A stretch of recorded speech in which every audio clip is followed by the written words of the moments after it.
Hasan Basri pernah didatangi oleh 3 orang. Hasan Basri seorang ulama tabi'in yang tadi juga saya sudah sebutkan kisahnya di awal pertemuan kita. Beliau pernah kedatangan 3 orang. 3 orang ini minta nasihat, karena selalu dia nasihatin orang. Hasan Basri terkenal kalau bicara teman-teman surga, neraka, kematian, nasihatnya selalu berkisar di situ. Jadi orang merasa imannya bertambah. Ringkas cerita, datang 3 orang ke rumahnya. Yang satu mengatakan, wahai imam, saya sudah lama menikah tidak punya anak. Saya sama istri saya, dibawa istrinya sama dia, udah lama berobat, sudah 10 tahun menikah nggak punya anak, dan sudah berobat sana sini sama tabib tidak sembuh-sembuh. Apa saran anda? Sudah ikhtiar, kata Hasan Basri, perbanyak istighfar. Bukan baca ya, perbanyak istighfar. Orang ini pergi. Kemudian masuk orang kedua. Hai imam, saya sudah lama sakit, di perut saya ini ada penyakit, sakit. Kalau sakit itu luar biasa, sudah berobat sana sini nggak pernah sembuh. Sudah ikhtiar, apa saran anda? Kata Hasan Basri, perbanyak istighfar. Lalu yang ketiga mengatakan, masuk orang yang ketiga, wahai imam, saya sudah lama bekerja keras, tidak pernah kaya seperti fulan. Ditunjuk orang kaya di kampung itu. Maka saran anda apa?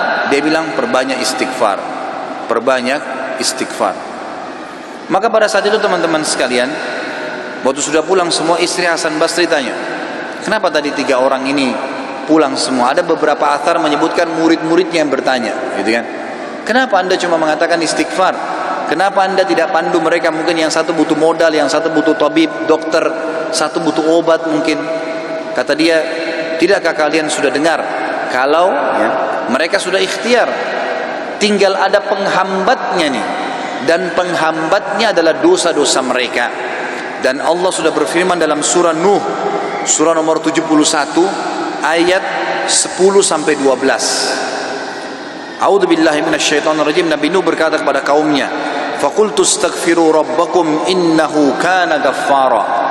Aku berkata kepada mereka, Nabi Nuh berkata kepada kaumnya, istighfarlah kalian, mohon ampunlah pada Tuhan kalian, karena dia maha pengampun, dia suka kalau kalian tobat tuh.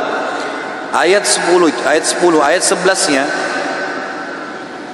yursilis sama alaikum midrara. Mereka atau pasti Allah akan turunkan dari langit hujan yang lebat. Dan kita tahu hujan adalah sumber kehidupan manusia. Makna letterletnya, makna tadabburnya adalah, makna tafsirnya, dia akan turunkan dari langit rezeki-rezeki yang midrar. Midrar itu bertubi-tubi. Ayat 12-nya, wa yumditkum bi amwalin wa banin wa yaj'al lakum jannatin wa yaj'al lakum anhara. Dan pasti dia akan memperbanyak buat kalian. Yumdit, mad ini artinya mendobelkan, melipat gandakan. Dan pasti dia akan melipat gandakan, menambahkan buat kalian keturunan, harta-harta, amwal dan keturunan, serta dia akan melebatkan kebun-kebun kalian dan akan memperbanyak sungai-sungai kalian, sumber air kalian. Imam Ahmad rahimahullah pernah didatangi teman-teman sekalian oleh seseorang. Maaf, Imam Ahmad pernah di akhir hidupnya, ini kalau teman-teman yang pernah dengar kisahnya, maaf saya ulangi karena memang berhubungan dengan poin ini. Pernah Imam Ahmad rahimahullah di akhir hidupnya dia tidak tahu kenapa dia harus mendatangi sebuah tempat. Lalu kemudian dia pergilah ke sana.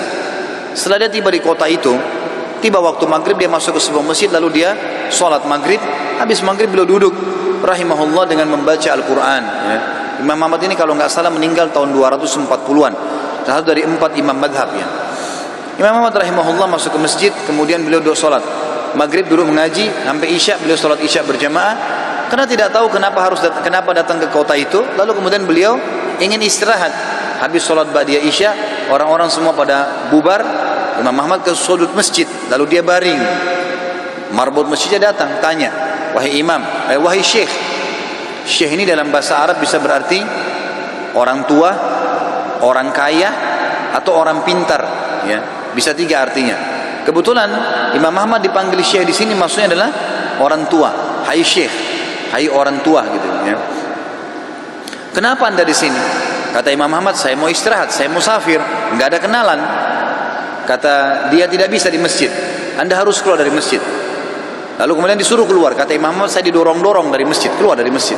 Begitu keluar dari masjid, marbot masjidnya kunci masjid. Kemudian Imam Ahmad lihat dia sudah pergi. Imam Ahmad baring di teras masjid. Marbotnya kembali lagi. Lalu mengatakan, wahai Syekh, ngapain di sini? Dia bilang seperti saya bilang, saya musafir, saya butuh istirahat. Ya. Kata marbotnya, nggak bisa. Ini masjid, peraturan nggak boleh duduk di sini. Lalu kemudian didorong-dorong Imam Ahmad sampai ke jalanan. Di sebelah masjid ada satu orang penjual roti. Penjual roti ini lihat kejadian tersebut, lalu dia mengatakan, hai Syekh, dipanggil Imam Ahmad, orang tua gitu ya, kesinilah, ada tempat saya. Datanglah dia, Imam Ahmad. Lalu Imam Ahmad berkata, orang itu berkata, ini tempat saya usaha jual roti. Di belakang saya jual roti ini ada kamar saya biasa istirahat. Rumah saya tidak jauh dari sini. Anda boleh istirahat. Besok pagi Anda boleh pergi. Gitu. Dia bilang baik. Jazakallah khair. Imam Ahmad duduk. Imam Ahmad ini karena zaman dulu nggak ada foto, orang nggak tahu wajahnya, orang cuma kenal nama. Nggak kita sekarang bisa lihat fotonya, bisa tahu orangnya gitu. Imam Ahmad bilang ada satu kegiatan orang ini yang unik. Setiap kali orang ini pecahin telur, ambil gandum, ya, tepung, kemudian taruh garam, diaduk, selalu astagfirullah wa atubu ilaih, astagfirullah wa atubu ilaih, terus astagfirullah wa atubu ilaih, terus dia mengucapkan itu.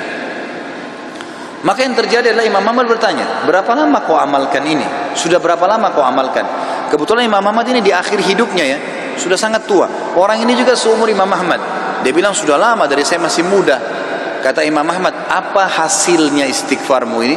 Dia bilang semua yang saya minta sama Allah dikabulkan. Apa saja? Belum pernah saya minta sama Allah nggak dikabulkan. Tinggal satu yang sudah bertahun-tahun saya minta belum Allah kasih. Kata Imam Ahmad, apa itu? Dia bilang saya minta agar dipertemukan dengan Imam Ahmad. Maka Imam Ahmad bertakbir mengatakan Allahu Akbar. Karena istighfarmu inilah ya, Allah subhanahu wa ta'ala mengutus saya datang ke kotamu ini, dan saya tidak tahu kenapa saya datang. Karena istighfarmu lah marbot masjid melarang saya tidur di masjid dan saya didorong-dorong. Istighfarmu lah yang membuat kau menawarkan saya untuk datang dan nginap di tempatmu. Saya Ahmad bin Hanbal. Allah Azza wa Jal datangkan Imam Ahmad ke rumahnya karena istighfarnya. Ini luar biasa. Kisah seorang ibu yang berada di wilayah Kashmir. Kisah belum lama terjadi. Ibu ini rupanya punya, kalau saya tidak salah, cucu atau ada anaknya perempuan kena penyakit tulang, sakit. Ibu ini selalu berdoa kepada Allah SWT sambil beristighfar, karena dia sudah bawa ke dokter di sekitar rumah situ, di sekitar kampungnya tidak ada, gitu kan? Nggak ada yang bisa tanganin. Mereka cuma bilang ada satu dokter ya yang mampu menangani ini, tapi di India. Dia di India dan dokter itu muslim, ahli spesialis tulang, cuma dia yang bisa. Ibu ini tahu dia tidak punya kemampuan uang beli tiket pesawat atau kendaraan, mau bayar dokter tidak mungkin. Maka ibu ini memperbanyak doa dan istighfar, selalu istighfar kepada Allah. Ya Allah, kalau ada dosa maafkanlah, sembuhkan anak ini. Ya Allah, pertemukan sama dokter itu, mudahkan supaya anak saya ini berobat. Ringkas cerita, dokter yang tadi jadi target ini keluar dari India, ada acara, dia naik pesawat melewatin wilayah Kashmir tadi itu. Tiba-tiba pilotnya bilang, pesawat ini badai, lagi hujan deras, tidak bisa pesawat lanjut nih, harus turun di wilayah itu. Turunlah pesawat itu. Begitu turun, tiba di bandara, kata dokternya, saya harus, ini ada seminar, saya harus hadiri. Berapa jauh dari sini? Orang itu bilang target Anda sekitar 4 jam dari sini. Kata dokter, baik, saya mau sewa mobil. Ya, masih bisa keburu, gitu kan? Masih sekitar 6-5 jam lagi acaranya, 5-6 jam lagi. Begitu dia sewa mobil, jalan sedikit dari bandara, ternyata ya, hujan makin keras. Kata supirnya, nggak bisa kita jalan. Kalau jalan ini paksanya bisa kita dihancurin oleh badai. Kata dokternya, baiklah, kita istirahat. Mampir di pinggir, mampir ke sebuah rumah. Rumah itu rumah tua, rumah kayu. Lalu tabibnya ini, dokternya ini naik ke rumah itu, berteduh, ketuk-ketuk, ucapin salam, dijawab waalaikumsalam. Keluarlah seorang ibu. Lalu kemudian dokter ini bilang, maaf, kami ini musafir, hujan lebat, bisa berteduh di sini? Kata ibunya, silahkan. Lalu ibunya itu mengambilkan minuman, dihidangkan minuman. Waktu sementara duduk di ruang tamu, anak perempuan si ibu ini lagi nangis-nangis kesakitan tulangnya. Ini ibu yang tadi sakit tulang. Ini dokter yang jadi target sampai di rumahnya. Lalu kemudian dia berkata tabib ini, kenapa anaknya ibu? Dia bilang sakit tulang. Kenapa kok sakit? Kenapa nggak dibawa ke dokter? Sudah, tapi kata dokter semua tidak bisa sembuh. Dan dokter yang bisa tangani cuma seorang dokter di India namanya Fulan. Disebutkan namanya dokter ini. Dokternya tiba-tiba nangis lalu berkata, segala puji bagi Allah subhanallah yang telah mendatangkan saya ke rumah ibu. Saya ini dokter yang ibu sedang targetkan. Allah datangkan dokter itu ke rumahnya justru karena istighfarnya, karena doanya kepada Allah SWT. Tidak pakai biaya, malah dokter itu biayai gratis dan datang ke rumahnya. Seperti itu. Dan banyak ribuan kisah begini teman-teman sekalian yang berhubungan dengan istighfar.